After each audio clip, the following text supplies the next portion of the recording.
como lo veremos en el desarrollo de la última parte. Fíjense cuáles son las tareas que actualmente no se desarrollan en el Congreso unicameral. En primer lugar, no existe evaluación del impacto social de la legislación vigente. Las leyes se aprueban, pero no sabemos si las leyes aprobadas generan el impacto social que se dijo que iba a tener la ley como alternativa frente a la problemática social. Necesitamos determinar en qué medida la ley que ha sido aprobada cumplió efectivamente con el propósito en razón del cual se la aprobó. Y eso es objeto de una medición. Necesitamos que haya una Cámara que se especialice en determinar si la ley aprobada está o no está cumpliendo con el impacto que se dijo que debía tener en beneficio de la sociedad. Esto es una tarea de control intraorgánico, porque lo va a realizar una Cámara respecto de los productos que realiza la otra. La Cámara de Diputados es la que aprueba la ley.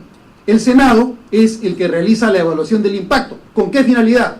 ¿Censurar a la Cámara de Diputados? No, con la finalidad de proveer insumos luego de la evaluación para que la ley se corrija. Entonces, el propio Congreso es el agente de reproducción de una mejor legislación para corregir lo que se ha hecho. Actualmente esa función no existe. Actualmente no se puede saber si las leyes que hemos aprobado son o no beneficiosas. No existe una herramienta, no existe un proceso, no existe personal y tampoco existe representantes con perfiles de competencias adecuados que puedan incidir en este tipo de evaluación. En segundo lugar, tampoco se está realizando en realidad el seguimiento de ejecución del presupuesto nacional. Es cierto que existe una norma que dice que el Ministerio de Economía y Finanzas debe informar al Congreso con la ejecución del presupuesto, pero la información que se recibe en la Comisión de Presupuesto nunca se llega a procesar, porque no hay quien la procese. Está tan abultada la tarea que tienen que desarrollar los miembros de la Comisión de Presupuesto que difícilmente se puede detener la maquinaria para ver si efectivamente las metas presupuestales se están cumpliendo, qué correcciones hay que hacer y si es que hay o no responsabilidades entre quienes tienen que ejecutar los presupuestos de los diferentes sectores. En tercer lugar, una tarea importante que no se realiza en el sistema unicameral es la revisión y homogeneización de la legislación regional y municipal. Estamos en un país unitario, no es un país federado. Por esta razón es necesario que se realice una labor de monitoreo, de vigilancia de la legislación que se expide en los gobiernos regionales y de las ordenanzas que salen a nivel municipal. Esta tarea tampoco se está realizando. Por lo tanto, nuestro sistema legislativo puede incurrir en graves incongruencias e inconsistencias como consecuencia de que no se integra la legislación. Las normas están despedazadas, son parches que van utilizándose conforme a la explotación de las competencias diseminadas en todo el sistema descentralizado. Y en cuarto lugar, no existe tampoco el monitoreo de la jurisprudencia del Tribunal Constitucional y de la Corte Suprema. Y este es un punto neurálgico, porque precisamente por la acción que ha realizado el Tribunal Constitucional, se tiene información respecto de lo que debería integrarse en nuestro sistema legislativo. Hay casos en los que el tribunal se ha excedido y hay casos en los que el tribunal ha aportado. De lo que se trata es de integrar esos aportes, porque de lo contrario tenemos productos que salen de la jurisprudencia del tribunal o de la jurisprudencia de la Corte Suprema, pero no se llegan a materializar en el sistema normativo de la República. Esta tarea supone un proceso de integración que es necesario cubrir. Por eso la propuesta es, ¿por qué sí es estratégicamente necesaria la bicameralidad? Porque existen funciones estatales del sistema representativo que no llegan a atenderse eficiente ni adecuadamente con una sola Cámara. Siguiente, por favor. La segunda razón por la cual la bicameralidad es estratégicamente necesaria es porque actualmente, dado el sistema, dada la manera como está funcionando el sistema, tenemos la excesiva presencia del localismo en la definición de la agenda del Congreso. No está mal. Está muy bien que haya cada vez mayor proximidad entre los representantes y las circunscripciones que los eligen. Esa es una virtud del sistema político. Pero cuando esta virtud no tiene el contrapeso de una visión integral, de una visión de futuro, de una visión de Estado, incurrimos en el peligro de legislar en función de la coyuntura y de las necesidades locales, lo cual nos deja ver que el bien que queda desatendido es el Perú como una totalidad.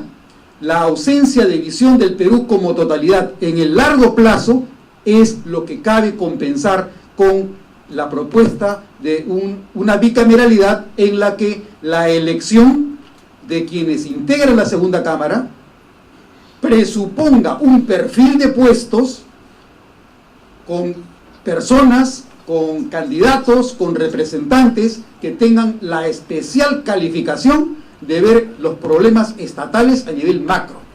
Ese mismo perfil no se les puede exigir a la Cámara de Diputados, porque para la Cámara de Diputados tú exiges otro tipo de perfil de puestos. Siguiente. De ahí que vayamos a la tercera propuesta. Tenemos objetivos estratégicos para el Congreso, la situación actual y la alternativa estratégica. Tenemos una ausencia en el control de la gestión legislativa. No tenemos suficiente control de la gestión legislativa. Tenemos legislación que se expide, pero no tenemos el medio de control para que esta legislación se determine si es útil o no es útil.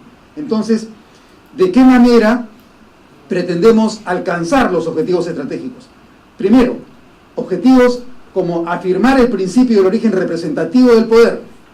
Afirmar el principio del origen representativo del poder. Son los partidos los principales intermediarios y responsables de que este cambio se produzca, y además son los que calificarán a quienes recibiremos como alternativas, como propuestas entre las cuales elegir. En segundo lugar, apoyar la gestión sostenible y prospectiva de la gobernabilidad y el desarrollo del país. Es decir, necesitamos un Congreso bicameral con visión de futuro. Esa visión de futuro, quienes la garantizan son los miembros de la segunda cámara, que son elegidos precisamente por poseer perfiles de competencias y capacidades que aseguren que tienen la disponibilidad, que tienen el talento, que tienen la capacidad de ver qué cosa es lo que favorece el desarrollo futuro del país, así como la gobernabilidad en nuestras instituciones. Tercer objetivo estratégico: procesar la demanda social produciendo resultados legislativos consensualmente priorizados con alta calidad de valor público agregado. En el periodo 2001 al 2002, en el Congreso se realizó una experiencia a la que yo siempre recurro como un ejemplo. Se realizó por primera vez en el Congreso la actividad de hacer el planeamiento estratégico con el concurso de todos los grupos parlamentarios presentes en el Congreso. Y en segundo lugar, se estableció por primera vez en la historia del Congreso una agenda legislativa que fue útil durante el periodo 2001 al 2006. Ese tipo de experiencias revela que cuando uno tiene la capacidad de priorizar los objetivos que se buscan durante un periodo, puede integrar aportes como los que en ese momento se pretendió integrar, los cuales suponían, por ejemplo, no solamente la agenda legislativa, también los aportes del Acuerdo Nacional o los objetivos del milenio, el programa general de gobierno de ese entonces. Ese tipo de aportes eran una manera de definir la agenda. En la actualidad las agendas se definen en función a quién tiene mayor capacidad de llegada al presidente del Congreso para que se pase del orden del día a una agenda muy pequeña que es la agenda de los asuntos que se van a ver en una sesión determinada. Pero el proceso mismo de definición, qué temas son los que forman parte de la agenda de una sesión concreta, eso no es materia de ningún tipo de decisión estratégica. Esa decisión se toma en función de la exclusiva coyuntura. Y el último objetivo estratégico es vigilar, monitorear y controlar el uso constitucional del poder. Este objetivo estratégico se cumple de dos maneras. La Cámara de Diputados tiene la responsabilidad de realizar el control a través de la investidura, de la interpelación, de la censura, pero el Senado tiene la responsabilidad de designar a los más altos funcionarios, pero también de realizar el control intraorgánico, es decir, el control de los productos que salen de la Cámara de Diputados. Por eso tenemos frente a estos objetivos estratégicos una situación actual. Primero, productos carentes de visión de futuro. Segundo, productos gestionados y concluidos sin perspectiva general. Tercero, no se hace evaluación ni seguimiento de los productos aprobados. Frente a esta situación, la alternativa es un Senado elegido por Distrito Nacional con la misión de realizar control estratégico de la gestión legislativa de la Cámara de Diputados. ¿Cómo conseguir una bicameralidad políticamente eficiente? Primero, una Cámara actúa primariamente como legisladora y la otra es funcional y subsidiariamente legisladora en casos extraordinarios. Segunda, los proyectos de ley se presentan y debaten en primer término en diputados y solo en algunos casos pasan al Senado en revisión. Tercera, el Senado solo es Cámara revisora en casos extraordinarios. Una propuesta: ningún proyecto aprobado en diputados con la mayoría absoluta de sus miembros pasa al Senado. Segunda, los proyectos de gobierno solo pasan al Senado si el texto original no alcanzó la mayoría absoluta en la aprobación en la Cámara de Diputados. Siguiente. 4. La especialización de la Cámara de Diputados es eminentemente legislativa y legitimadora de la formación y gestión del gobierno, es decir, se encarga de la investidura, de la interpelación y de la censura. En quinto lugar, vamos a ver cómo desagregamos las competencias que serían exclusivas del Senado. Primero, monitoreo y seguimiento legislativo mediante la evaluación del impacto social de la legislación vigente de carácter estratégico.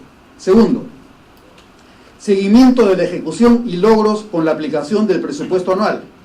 Tercero, monitoreo y seguimiento de la jurisprudencia constitucional emanada del Tribunal Constitucional y del Poder Judicial. Cuarto, control de la facultad de aprobar convenios internacionales ejecutivos y ejercicio de facultades delegadas por decreto legislativo. Quinto, revisión de la legislación regional y de las normas municipales.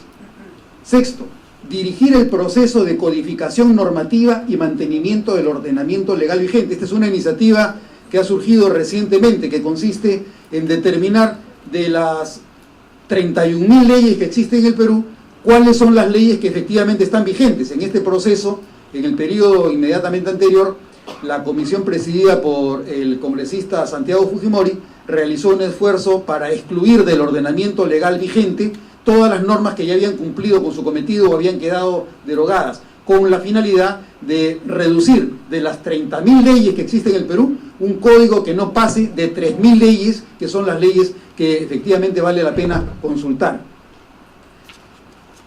En sexto lugar, las reformas constitucionales se aprueban en ambas cámaras por separado con mayoría absoluta. Ojo, este tema de la mayoría para hacer las reformas constitucionales es uno de los hijos que nos ha legado el periodo de la dictablanda, porque justamente para que la Constitución del año 1993 no se modifique, se puso una mayoría especialmente alta y un mecanismo de refrendo especialmente dificultoso, de manera tal que nos aseguráramos que la Constitución nunca pudiera cambiarse. Entonces, el candado, efectivamente, que nos ha dejado la Constitución de 1993 es el principal enemigo para que se pueda realizar cualquier tipo de cambio. En la historia del Perú, la mayoría normal para realizar cambios en la Constitución es la mayoría absoluta. Entonces, la idea es recuperar una fórmula que le dé dinamismo a los procesos de reforma constitucional sin un candado que consiste en una mayoría tan elevada que impida que los cambios efectivamente puedan realizarse. Si la base del Senado es el distrito único, la neutralización del efecto limeñizador del distrito único se consigue mediante las listas que presentan los partidos. Fíjense ustedes en este cuadro que preparó Fernando Tuesta hacia el año 2002, como en el periodo bicameral del año 1980 al año 1992, el porcentaje de congresistas provenientes de Lima pasa del 80 al 85, 24, 85, 90, 27, 90 al 92, 31. Luego pasamos al periodo unicameral, del 92 al 95, 38, 95, 2000, 44 y 2000, 2001, 54. El ascenso de los representantes que provienen de Lima va en aumento, pero ¿quién es el agente intermediador que puede que puede neutralizar ese tipo de tendencias? Los partidos políticos, porque son los partidos los que finalmente van a proponer en listas bloqueadas y cerradas los candidatos que ellos designan como los responsables del proceso de cambios que está dentro del programa de su gobierno. Entonces, nuevamente, el peso de la reforma del Parlamento, el peso del éxito del bicameralismo, depende eminentemente del rol que cumplen los partidos dentro del Estado. Octavo, mantener el mismo número de representantes para ambas cámaras, 100 diputados y 30 senadores, o 90 diputados y 40 senadores. Son opciones. Uno puede apostar por un esquema un poco más agresivo, un esquema un poco más radical, y decir, bueno, sinceremos el sistema representativo del Perú. Si del año 80 al 92 tuvimos 180 representantes, en una época en la que el número de electores era aproximadamente de 8 millones y ahora tenemos 15 millones, los habitantes éramos 17 y ahora son 30 millones, obviamente hay un déficit respecto de la vida política que nosotros hemos tenido del periodo 80 al 92, un déficit en materia de representación, y este déficit se ahonda gravemente cuando lo comparamos con índices como el que se planteaban en las constituciones del siglo XIX, en los que por cada 1.500 personas debiera haber un representante. Se imaginan que ese sería un exceso, pero mantener las cosas como están ahora nos representa efectivamente un detrimento significativo de nuestra capacidad representativa. La novena visión o perspectiva que tenemos para hacer el bicameralismo más eficiente es establecer que el 0.6% del total del presupuesto anual sea el límite para el presupuesto organizacional del Congreso. Generalmente uno de los motes con los que se castiga la presentación de una alternativa del bicameralismo es: vamos a gastar más plata y no va a haber diferentes resultados. La propuesta es: sí pueden haber mejores resultados, la legislación puede ser diferente, puede haber mayor control y mejor capacidad de gestión estatal, pero no vamos a pasar de este tipo de tope, 0.6%. En realidad el promedio que va desde el año 1981 hasta el año 2013 ha sido 0.54%. 0.54% es el promedio de presupuesto que tiene el Congreso respecto del presupuesto de la República. Fijémonos que existen en una curva en la que el presupuesto sube notablemente, que han sido en particular los años que va el año 1985, que comienza la subida. Luego el punto más alto es el año 1992, con el presupuesto que motivó el golpe de Fujimori, el llamado autogolpe. Entonces, esos picos son excepcionales, pero mientras que del año 81 hasta el año 84 teníamos entre 0.21 y 0.34%, luego la curva tiende a decrecer a partir del año 1997, que va del 0.71% a las cotas que tenemos ahora, que son 0.47%. Entonces el promedio es aproximadamente 0.54%, como para que nadie pierda, digamos que sea 0.6%. Con eso estaríamos hablando de un nivel razonable, en particular porque tenemos que generar recursos, no precisamente para pago de remuneraciones o de pensiones, que es en lo que se va aproximadamente el 70% del presupuesto del Congreso, sino para generar las herramientas con las cuales el Senado tendrá que hacerse cargo de la responsabilidad que se le está encomendando. Y en último término, un aspecto que también es crítico es reducir el apoyo del personal de confianza a los despachos individuales y fortalecer el que corresponde a los grupos parlamentarios. Esta es una alternativa pensada en términos de los excesos que se cometen porque los congresistas, debido probablemente a algunas fallas en el diseño organizacional, tienen demasiadas comisiones que atender. Entonces necesitan más personal para poder estar al tanto de lo que está ocurriendo en la comisión. Además tenemos el mecanismo de las suplencias. Los suplentes tampoco votan o debaten con conocimiento de causa. Necesitamos eliminar este tipo de bastones que debilitan la calidad del mandato representativo. Más bien, pasarle el personal a los grupos parlamentarios para que las decisiones se tomen al interior de los grupos y que quienes pertenecen a una comisión en representación de su grupo parlamentario tengan efectivamente la representatividad de los grupos cuando se toman las posiciones en las comisiones, cosa que actualmente no existe, porque debido a la ausencia de una etapa en el proceso legislativo que exija que las posiciones a llevar ante la comisión sean previamente consensuadas en los grupos parlamentarios, debido a esa ausencia, los debates y las votaciones en las comisiones son más resultado de la posición personal de un congresista que de la posición representativa que el congresista tiene respecto a su grupo parlamentario. Eso es todo, muchas gracias.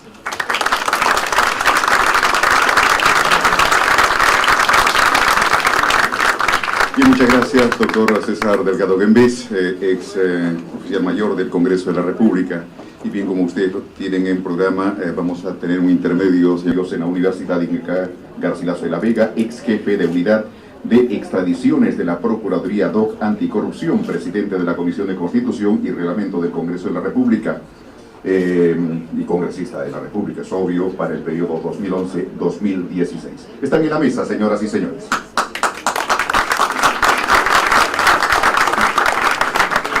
Bien, las dos ausencias, como ustedes verán en el programa, el ingeniero Jaime Yoshiyama Tanaka, que ya hemos dicho la razón, y el congresista Luis Iberico, por la misma razón también. Bien, dejamos ahora sí en la conducción como moderador a el periodista, editor nacional del diario El Comercio, don Juan Paredes Castro.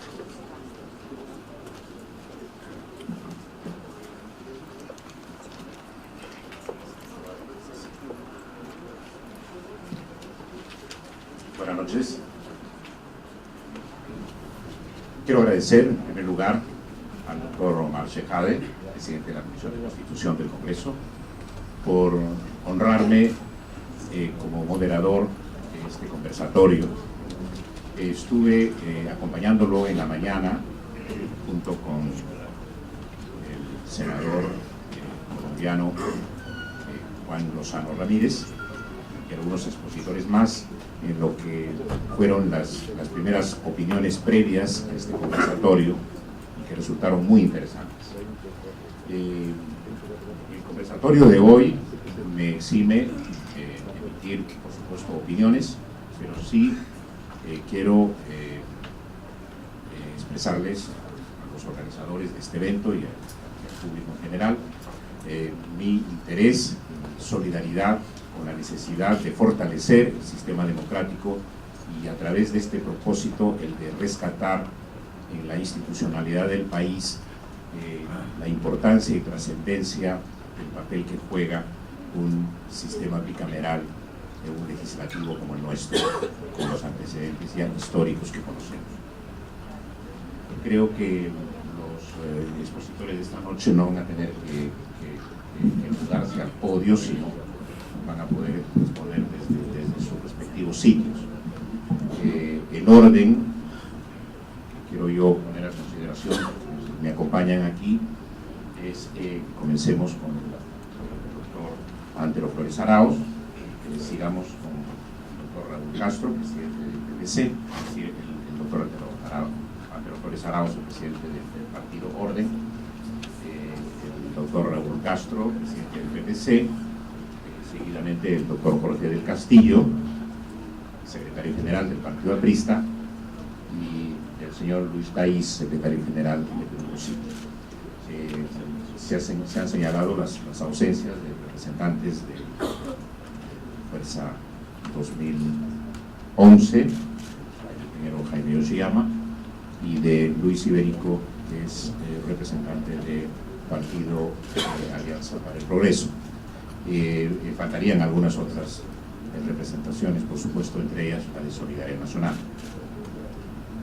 Tiene la palabra el doctor Antero Flores Arauz, en primer lugar.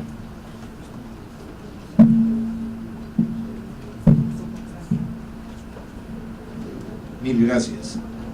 Primeramente, para reiterar el saludo al senador Juan Lozano, que ha venido a hacernos desayuno muy excepcional por el contenido no el gastronómico, sino el intelectual en la mañana. Además del gastronómico, no te vayas a picar. Saludar a todos los presentes. Nosotros hemos tenido normalmente un parlamento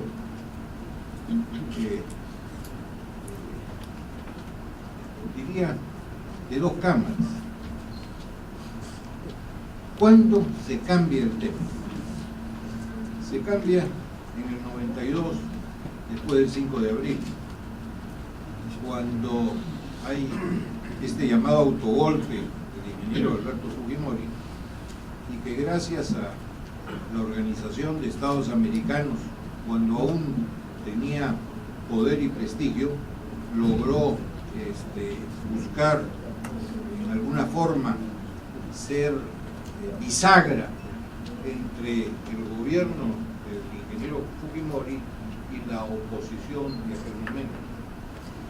Se logró en una transacción en la Asamblea de Bahamas, mayo del 92, ir a un congreso constituyente que se le puso además un apellido innecesario y no cierto de democrático, pero no había otra forma de salir del entrampamiento.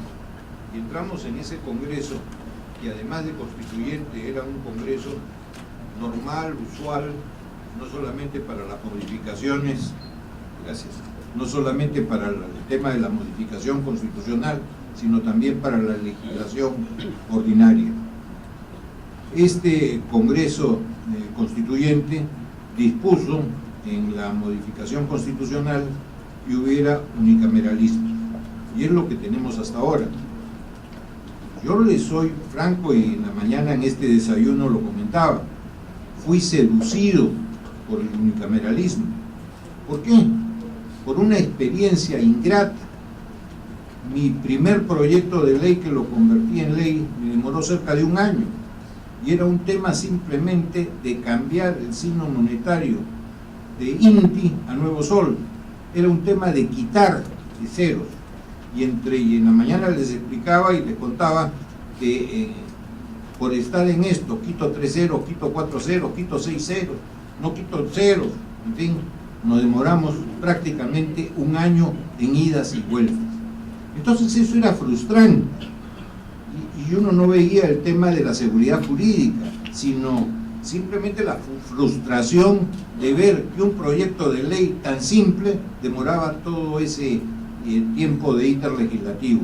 ¿Qué hubiera pasado con otras cosas más importantes?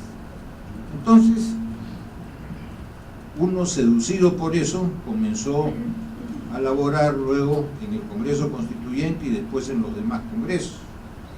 Pero en los demás congresos y en el Congreso Constituyente vimos realmente ya no las bondades del unicameralismo en cuanto a rapidez, pero reflexiva, sino fue rapidez impositiva, rapidez autoritaria, y realmente con maniobras autoritarias y de estafa democrática, para que no, en esa época la prensa cambiaba de reporteros, etcétera, a las 12 de la noche o se retiraban.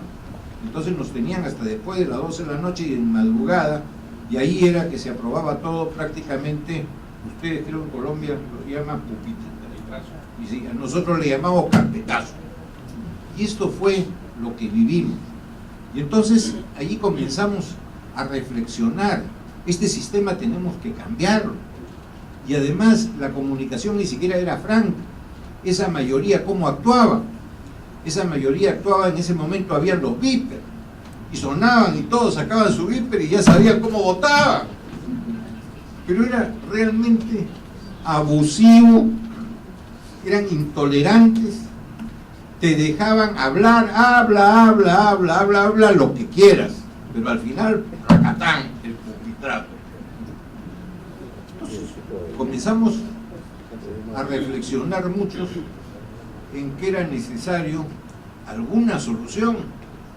Todos queríamos volver, casi todos los pensantes por lo menos, me creo pensar, al bicameralismo. Como eso no era posible porque no había la votación necesaria para lograrlo, lo que pudimos hacer es un cambio en el reglamento del Congreso.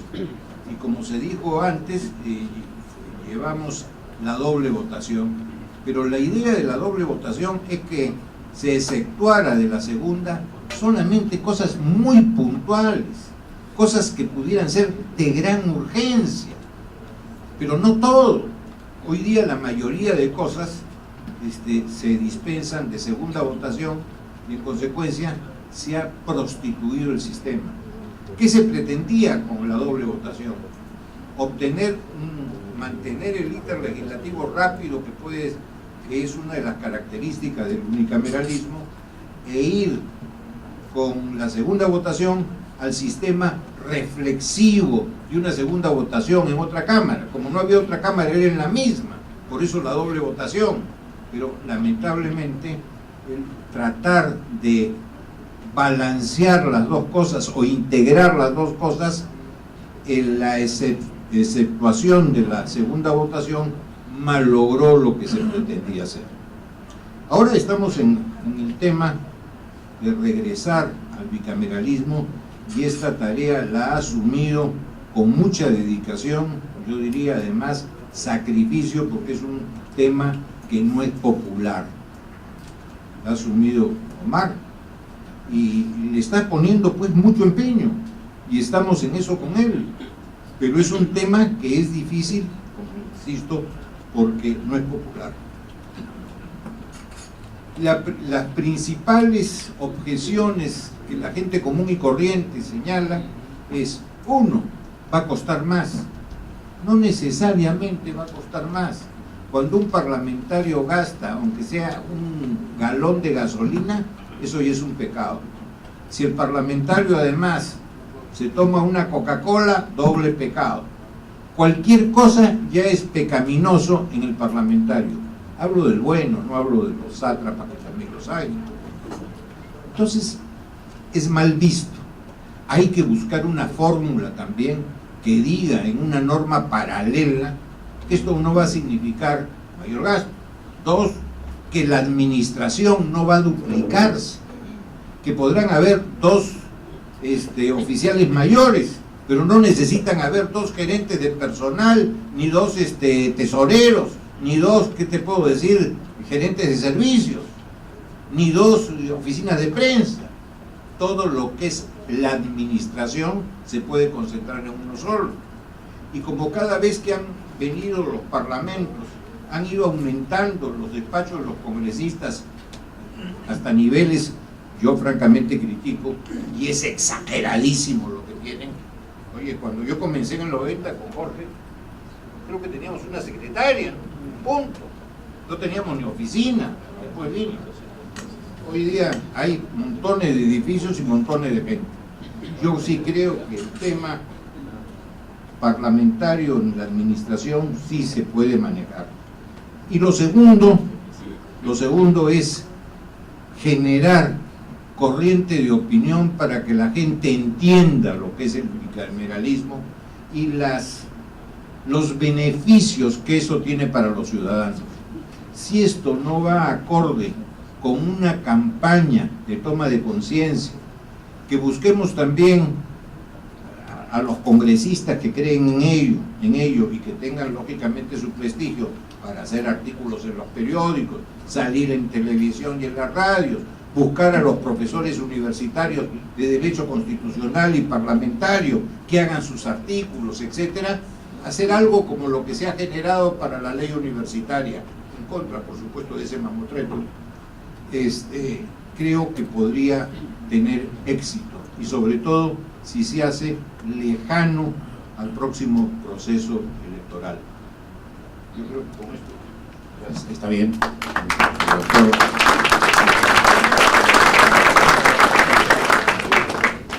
Yo había puesto a prueba al doctor Antero Flores Arauz con 5 minutos, ha tenido 6 minutos. Creo yo con ese promedio podemos hacer las exposiciones siguientes. Doctor Raúl Castro tiene la palabra. Muchas gracias, buenas noches. y disculpen la envidia que muchos de ustedes sentirán por encontrarme yo en mangas de camisa y ustedes en terno, pero vengo de una actividad política y verano calurosa la actividad política. Comprensible que empecé en esta Muy bien. Saludo en primer lugar al señor presidente de la Comisión de Constitución, Francisco Omar Chejad, y lo felicito por organizar estos eventos que traen luz a la ciudadanía y que ojalá puedan ser y sigan siendo replicados.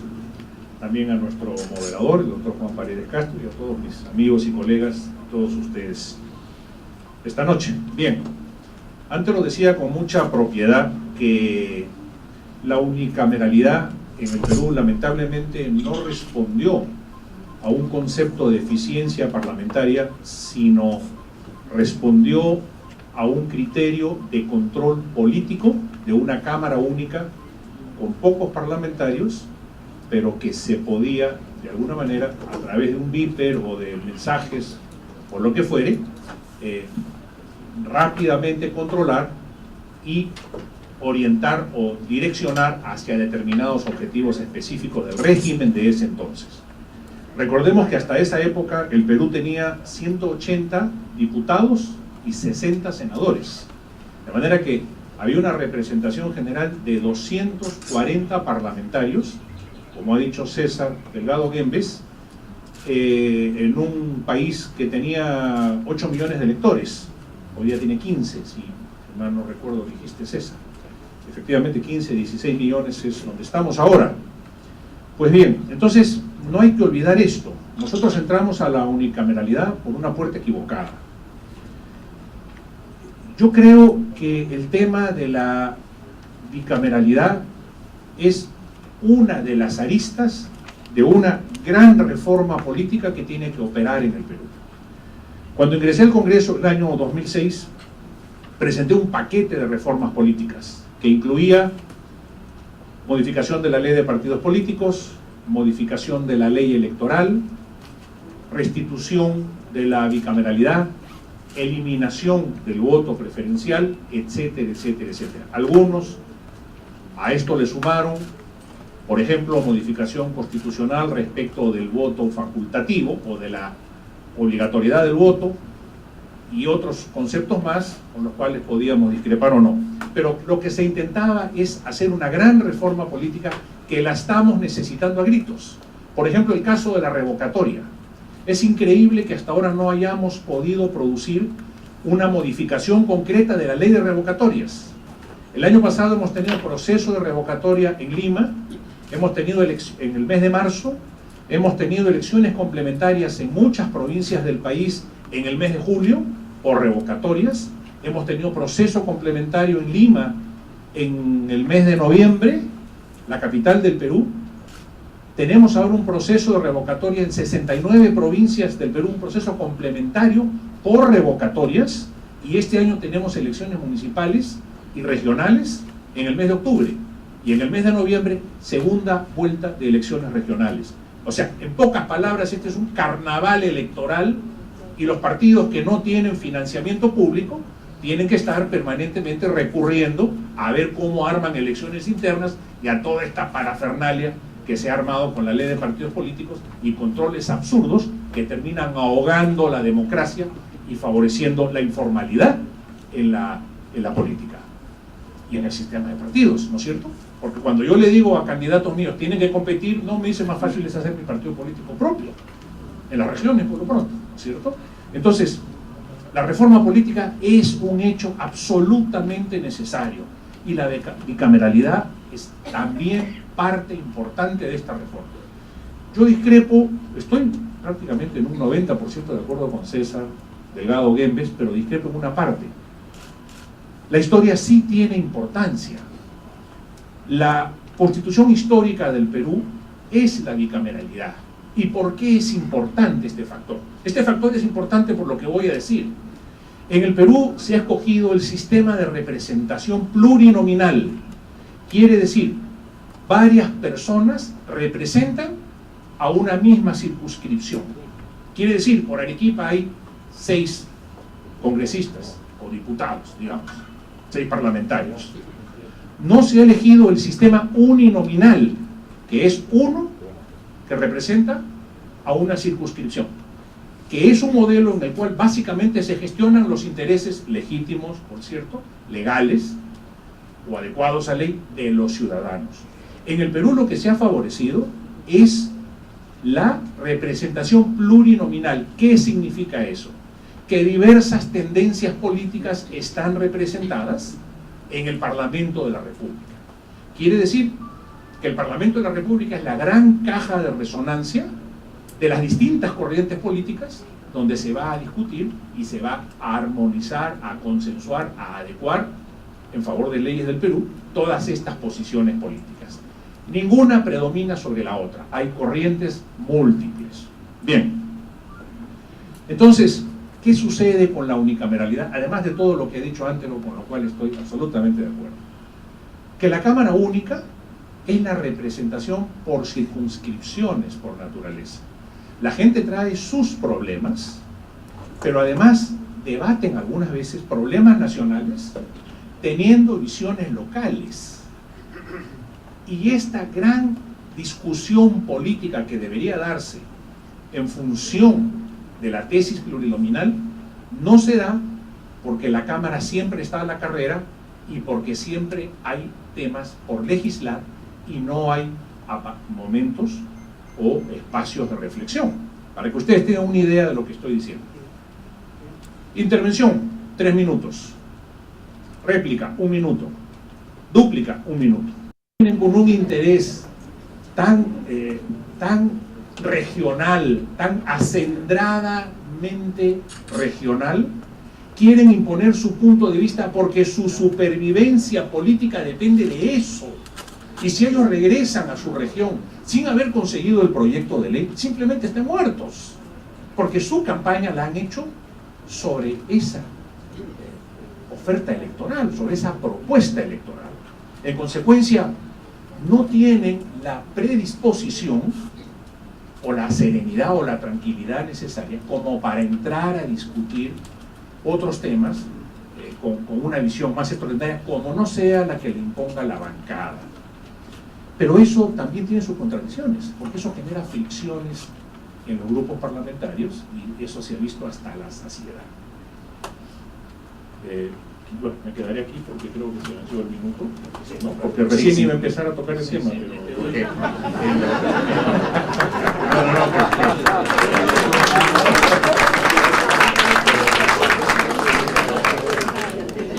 Bueno, muchas gracias. El doctor Jorge Castillo, adelante. Gracias. En primer lugar, quiero agradecer a Cade la invitación a esta importante reunión. Ha sido muy interesante escuchar al senador Lozano y la conferencia del delegado Gómez. Creo que sus argumentos de ambos han sido muy favorables, muy positivos y crean mucha conciencia sobre las conveniencias. Entre la poca discrepancia que yo pueda tener es cuando se ha señalado que el Senado no necesariamente refuerza a los partidos. Yo creo que sí los refuerza. Los refuerza porque esta elección tendría que ser por distrito electoral único, lo que significa que el candidato tendría que tener cierto renombre para captar votaciones en la circunscripción nacional, sin voto preferencial, por supuesto. Al no haber el voto preferencial, los partidos tendrán que esmerarse en colocar, como siempre lo hicieron, a lo mejor de la vidriera en sus listas. Con antes lo compartimos, el Congreso del 90-92, que también nos sacó a la calle el 5 de abril. Pero fuimos testigos del funcionamiento del Senado. Ese Senado con Luis Alberto Sánchez, con Ramiro Calé, con Sterling, con el doctor Enrique Bernales, en fin, una serie de personalidades de primer nivel, Javier Alba, etc. Entonces, que los senados siempre han tenido una posición cualitativamente superior a la otra Cámara, no tengo ninguna duda. La serenidad de sus miembros, tanto individual como colectivamente, me parece que también ha sido muy valiosa. En consecuencia, si los partidos ponen lo mejor de su vidriera en la lista del Senado, pues yo creo que la institucionalidad partidaria se va a reforzar mucho y la política nacional va a ganar mucho. Y posiblemente se pueda recuperar para la política una serie de personalidades y profesionales que no se les ocurre siquiera postular al actual Congreso. Cada día será peor. Quizás habría que pensar si entre los requisitos para ser senador no les podemos poner algunos adicionales solamente a la edad o el hecho de haber nacido en el Perú. Oye, hasta para un guachimán se le pide un certificado de antecedentes por lo menos, ¿no? Los senadores creo que les podríamos pedir alguna calificación. Yo sé que dirán que no es democrático, pero es necesario, justo necesario.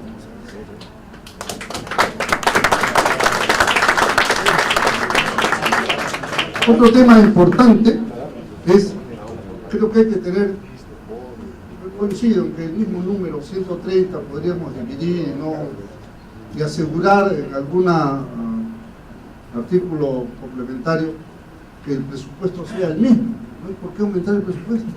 El mismo presupuesto del Congreso que funcione para las dos cámaras con una sola administración, como ha sugerido, me parece estupendo. No es necesario poner senadores vitalicios. No es necesario. Creo que vayan los elegidos por el pueblo y punto. Ahora, en el Senado, no, esto no es portátil. Los ciudadanos libres que han venido acá. El Senado, creo que con buen criterio se plantea que sea la instancia segunda, ¿no? La revisión de lo que entra por diputados. Creo que eso es lo correcto, porque esta ida y vuelta anterior no funciona, alteraba las cosas. Pero aparte de la función de legislar, donde estoy seguro que va a ser mucho más eficiente y no habrá tantas leyes observadas como ahora, ¿no? Aparte de leyes malas que salen, ¿no? Hay una serie de leyes que son observadas en mayor índice que lo usual. Entonces, yo creo que ese es uno de los elementos de mayor fuerza en el área legislativa. Pero el área legislativa no es la única en la que el Senado ha jugado un rol importante. Por ejemplo, si los ascensos a los militares se hubieran seguido revisando por el Senado y aprobando, no hubiera pasado las cosas que permitió justamente el CCD al aprobar la constituyente del 93, eliminando el control político de los ascensos militares en los oficiales generales. Hoy día tenemos un montón de generales en la cárcel por falta de un control político. Hoy día había un control político, probablemente eso no había pasado. Los embajadores lo tengo un poco en duda porque en la Cancillería hay más institucionalidad que en la Fuerza Armada, que ha sido destrozada por el montesinismo principalmente. Entonces, estoy seguro también que con un Senado, hace rato tendríamos Tribunal Constitucional, hace rato Banco Central de Reserva. O sea, el Congreso anterior, el defensor del pueblo se quedó 5 años porque nadie elegía. Y el actual también ya va, creo, como 3, ¿no? Y por supuesto los del Tribunal Constitucional ya pasaron todas las edades habidas y por haber, ¿no? Solamente de los 7 miembros, 1 es titular. Entonces, creo que esta es una tarea que hay que restituirla. Una idea final para concluir. Creo que es muy encomiable el esfuerzo que estamos haciendo. Este foro tiene que repercutir y creo que la prensa tiene que ayudar en eso. Pero no solamente tiene que ayudar en discutir, sino la prensa tiene que tener responsabilidad. Yo recuerdo que la vez pasada, cuando se planteó la idea, y lo dijo el mismo congresista Chejade, al día siguiente varios titulares, más otorongos, más esto, más el otro, se echan abajo. Y la gente con poca consistencia psicológica se asustan de un titular y no aprueban lo que tienen que aprobar en conciencia, que saben que es positivo. Entonces es muy importante que la Comisión de Constitución haga una labor persona a persona con los directores de los medios de comunicación y los jefes de páginas políticas para que actúen con responsabilidad nacional. Después se quejan de las cosas, se quejan de la política y no dejan hacer buena política. Así que creo que esta es la llave del tema. Ahora conversaba con el congresista y tiene la feliz iniciativa de tocar a algunos líderes políticos, me parece fundamental también. Pero en los medios está el tema. Porque los medios, por vender, te malogran una buena decisión. La vez pasada con Henry Kiss, hace como algo más de 10 años, tenemos una reforma constitucional lista. Habíamos aprobado un montón de artículos ampliamente. Y cuando llegó el tema del Senado, unos irresponsables sacaron, no puede ser, da más gasto que esto que el otro, se cayó abajo toda una reforma constitucional que hubiera podido, esa era la única oportunidad que creo que se ha perdido, lamentablemente se perdió, que era restituir la Carta de 1979 y reformarla de inmediato con los cambios que habíamos trabajado por consenso, con un altísimo consenso, y se malogró lo del Senado. Pero en fin, yo guardo ahí como un tesoro el dictamen que hicimos, que tiene la firma del 90% de los integrantes de la comisión. No voy a mencionar a los que no quisieron firmar por otras razones, pero creo que es muy importante construir este consenso cívico y nacional para llevar adelante la idea del Senado. Gracias.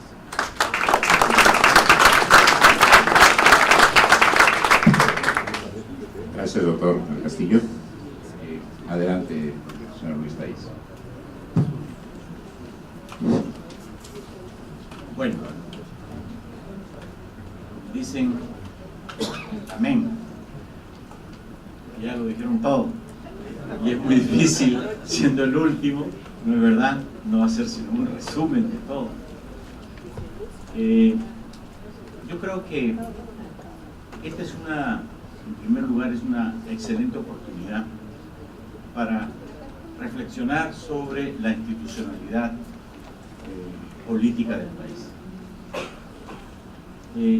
Es verdad que estamos circunscritos a la bicameralidad y probablemente a algunas medidas alrededor de ella, pero creo que si se va a crear un Senado, habría que revisar cómo debiera ser la Cámara de Diputados también, lo cual implica cuáles van a ser los cambios en los términos de referencia de la Cámara de Diputados.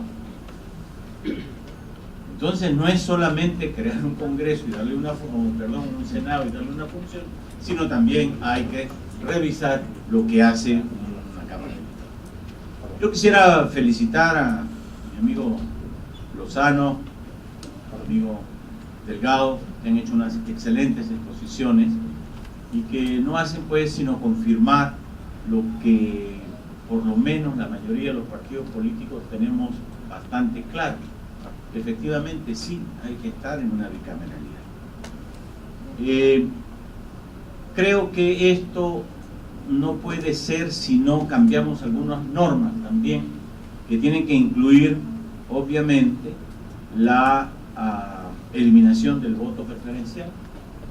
En segundo lugar, el financiamiento a los partidos políticos y una reglamentación a los entes electorales, porque hoy en día los entes electorales andan haciendo lo que quieren y nadie los controla, nadie, son un poder del Estado, pero resulta que el Congreso tiene que tener alguna función sobre eso, porque vemos cada vez más que estos entes, como dice Raúl, sacan nuevos formularios, nuevas maneras de hacer las cosas. Yo me acuerdo cuando estaba haciendo el plan de gobierno para la elección del 2011, nos mandaron un formulario donde meter el plan de gobierno, que era la cosa más horrible que había. Es decir, no decía absolutamente nada. Se le había ocurrido en la cabeza a un señor que nunca en su vida estuvo en un partido político y que por lo tanto, además no sabía de desarrollo. Probablemente era un señor que sabía de formularios, pero no tenía una concepción sobre la cosa. Y era terrible, era una camisa de fuerza espantosa y no decía nada. De manera que yo creo que ahí los organismos no pueden estar sacando normas por su cuenta cada vez que se quieren. Y yo creo que ahí hay que poner un palo.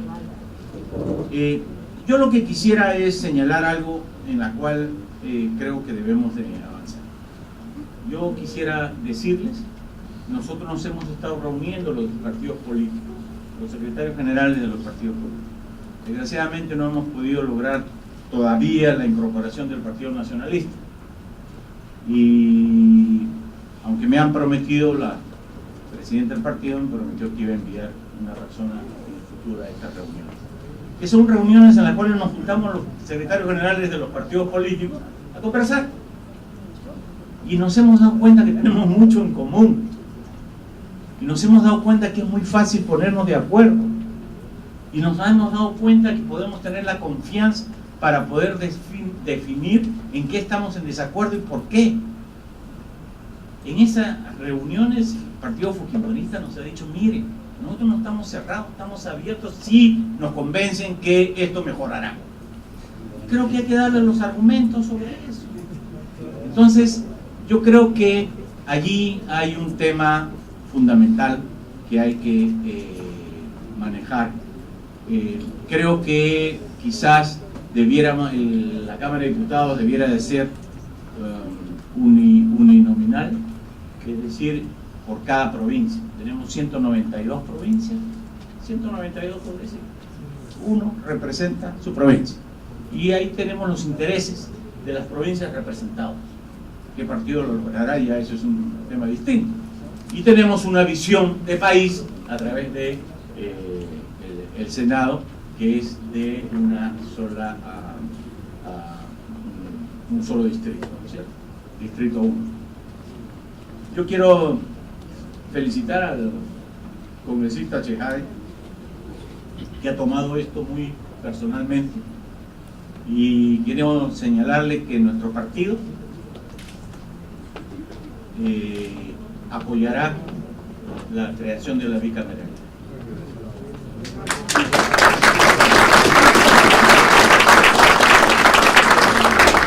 Gracias, señor Raiz. Pasamos a un cortísimo intermedio con unos comentarios breves del doctor Chejade y luego con algunas sugerencias que quisiera yo poner en la mesa. Adelante. Gracias, Juan. Espero que sean breves. Se ha hecho bastante y quiero hacer unas precisiones. Bueno, quiero felicitar a todos los expositores, a todos los que han venido. Estamos creo que casi en la misma línea, más allá de los matices, pero sí es bueno hacer ciertas precisiones de lo que está sucediendo en la Comisión de Constitución. Cuando yo asumí el cargo en agosto, presidencia del cargo en agosto del año pasado, prometimos un paquete de medidas. En la mañana en el desayuno de trabajo, el amigo Juan Lozano habló de un combo, ¿no?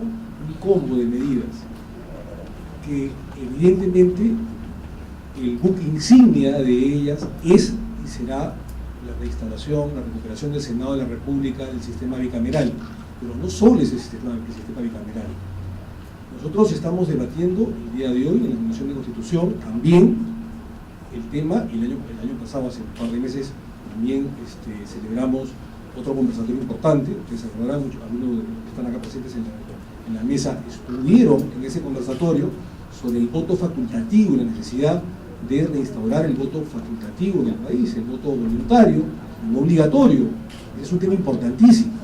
Como conversaba con Juan el otro día, comenzar la discusión sobre los distritos uninominales.